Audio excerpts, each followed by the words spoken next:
Hello friends, in this video I'm going to show you how to connect Wi-Fi in a laptop.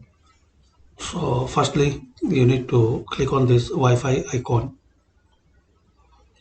In case you not see this icon, so click on this search icon and type Wi-Fi and click on Wi-Fi settings, and here you will see option on or off. So select to on in case it's turn off. So select to on and you will see a list of Wi-Fi available in your networks. So you will see available networks and connect. So it's easy.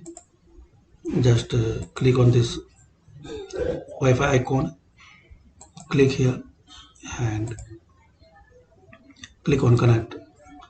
You will see a list of available Wi-Fi. Some Wi-Fi will ask a password. So enter Wi-Fi code or password. That's it. So hopefully guys you like this video. Thanks for watching this video. By this simple and easy steps we can know how to connect Wi-Fi in laptop. Thanks for watching.